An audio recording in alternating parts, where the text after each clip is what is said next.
Sir, आज आपके पक्षकार की दूसरे दिन की सुनवाई थी। आज क्या-क्या तथ्य आपके द्वारा प्रस्तुत किए गए थे? ये आज बेसिकली जो है अयोध्या जजमेंट से आर्गूमेंट हुए हैं। अयोध्या जजमेंट ने सुप्रीम कोर्ट ने क्या हेल्ड किया डिफरेंट डिफरेंट पॉइंट्स पे, एएसआई के रिपोर्ट के मामले में ऑनरेबल सुप्रीम कोर्ट का क्या मत था, इस मामले में कैसे कैसे एप्लीकेबल हो सकती हैं चीज़ें या क्या नहीं हो रही हैं। और चूँकि पहले पिटिशनर ने इस जजमेंट को रेफ़र करके आर्गूमेंट किए थे, तो इसलिए आज एलाबोरेटिवली जो है काफ़ी डिटेल में इस जजमेंट पे आर्गूमेंट हुए हैं। वक़्त बा यूज़र पे हुआ है। एएसआई के रिपोर्ट के संदर्भ में वो जो जजमेंट्स में कहा गया है वो बातें बताई गई हैं।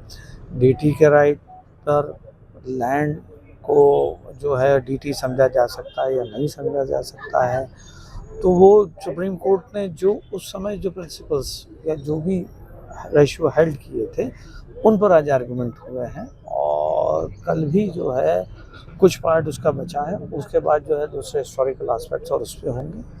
मकबा यूज़र के टाइटल्स पे क्या बात हुई है, वो सारी चीज़ें जो हैं आज अयोध्या वाले जजमेंट की लाइट में आर्गूमेंट हुआ है।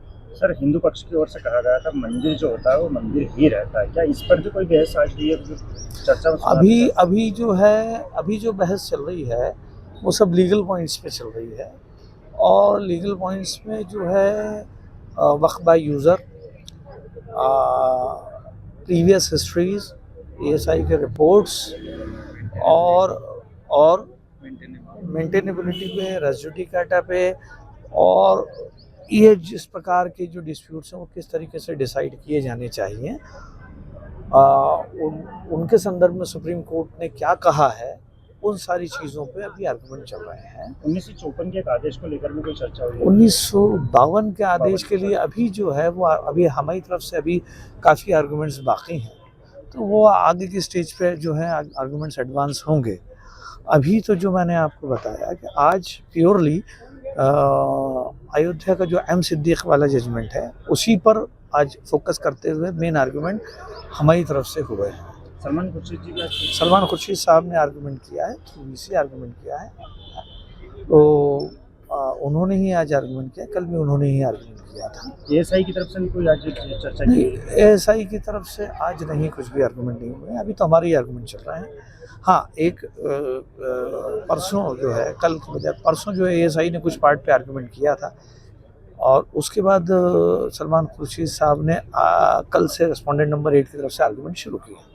अपना पूरा परिचय? नूर अहमद शेख, एडवोकेट।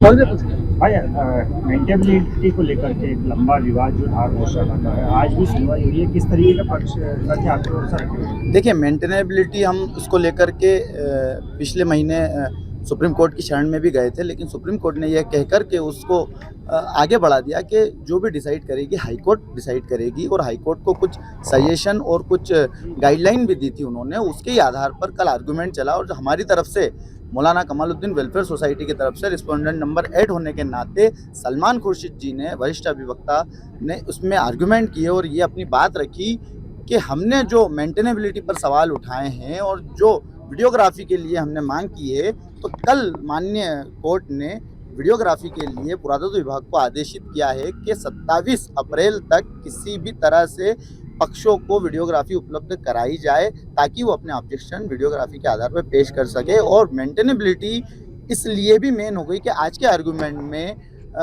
जो कि माय लॉर्ड ने खुद कहा है कि जो विष्णु शंकर जैन साहब थे, जो हिंदू पक्ष के वकील थे, उन्होंने अपना फर्स्ट आर्गूमेंट में कहा था कि हम टाइटल डिसाइड करवाने नहीं आए हैं, हम तो हमारे अधिकार के लिए आए हैं। तो उसी से मेंटेनेबिलिटी पे सवाल खड़े होते हैं, उसी पे मेंटेनेबिलिटी हमारी साबित होती है ये कि उनकी याचिका सुनने योग्य नहीं है। क्यों ये सुनने योग्य नहीं है? कि वो जो याचिका में लिख चुके हैं उससे इनकार कर चुके हैं, और वो अब नई नई तरह की बातें कर रहे हैं, वो अपनी जो लिखावट है उससे बदल चुके हैं। और उसी के चलते कुछ हमारे भाई बंधु लोग जो रात के समय 23 जनवरी के दिन जो शुक्रवार और बसंत पंचमी का डिस्प्यूट हुआ था, उसको लेकर के हमारे कुछ मुस्लिम भाई बंधु रात में ही जुमे की नमाज अदा करने पुलिस प्रशासन की हेल्प से वहाँ अंदर मस्जिद परिसर में पहुँच चुके थे, जिसकी वजह से मुस्लिम समाज के साथ धोखा हुआ, फरेब हुआ, और उन्हीं लोगों ने, जो रात के नमाजी थे, उन्हीं लोगों ने यहाँ पर इंटरवीनर बनकर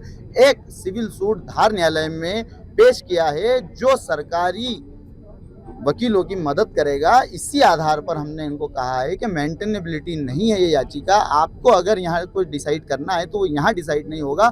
हमने ये तर्क दिए है कि आप हिंदू पक्ष के लिए ये राइट दीजिए कि वो सिविल कोर्ट में जाएं, यहाँ कुछ भी डिसाइड नहीं होगा। लेकिन जाना हिंदू पक्ष को था सिविल कोर्ट में, लेकिन हमारे भाई बंधु जो जल्दबाजी में रात में नमाज पढ़ने गए थे, वो जल्दबाजी में पहले ही सिविल न्यायालय में चले गए हैं, जिसका खामियाजा मुस्लिम समाज को आने वाले दिनों में भुगतना पड़ सकता है। इसीलिए हमने बार बार मेंटेनेबिलिटी पर सवाल उठाए हैं और वरिष्ठ अधिवक्ता सलमान खुर्शीद जी ने भी ये कहा है कि अगर आपको यहाँ सुनवाई करना है और टाइटल डिसाइड करवाना है तो आप सिविल न्यायालय में जाएँ, यहाँ ये टाइटल डिसाइड नहीं करेगा। हाई कोर्ट, एपेक्स कोर्ट है, वो छोटी कोर्ट जैसी नहीं चलाई जा सकती है। यही आधार बनाते हुए हमने उसको मेंटेनेबिलिटी को साबित करने की कोशिश की है। आपको क्यों लगता है कि जो 98 दिन का सर्वे हुआ उसके वीडियो के अंदर कुछ ऐसे तथ्य हैं जो छुपाया जा रहा है मुस्लिम पक्ष से? बिल्कुल बिल्कुल, क्योंकि मैं खुद सर्वे में वहाँ मौजूद रहा। वहाँ बहुत सारी चीज़ें इस तरीके से खुदाई की गई है जिससे बिल्डिंग को नुकसान भी हुआ है, प्लस पहले से खुदाए गड्ढे में करीब 42 अवशेष, जिसमें कुछ मुस्लिम अवशेष भी है, कुछ हिंदू अवशेष भी है, कुछ जैन अवशेष भी है, कुछ बौद्ध अवशेष भी है, पहले से वहाँ रखकर प्री प्लान तरीके से उनको सर्वे में ऐड करने की कोशिश की गई, लेकिन उसमें भी मुस्लिम पक्ष की चीज़ें ऐड नहीं की गई। वही हम वीडियोग्राफी के माध्यम से माननीय न्यायालय के सामने दिखाना चाहते हैं कि हमारा ये ऑब्जेक्शन जब भी था, हमारा ऑब्जेक्शन आज भी है। आप वीडियो के आधार पर फैसला लीजिए, क्या सर्वे सही दिशा निर्देश के तहत हुआ है, क्या सुप्रीम कोर्ट ने फिजिकल एक्सकवेशन का मना किया था, फिर भी फिजिकल एक्सकवेशन करते हुए जो एविडेंस क्रिएट करने की कोशिश की है पुरातत्व विभाग ने, वो सही की है। ये हमारे सवाल खड़े थे, जिसपे कल माननीय न्यायालय ने मोहर लगा दी है कि इनको वीडियोग्राफी दी जाए और बाद में अपने ऑब्जेक्शन रियलाइज करेंगे। अपना परिचय? अब्दुल समद मौलाना कमालुद्दीन वेलफेयर सोसाइटी मुस्लिम समाज सदर था।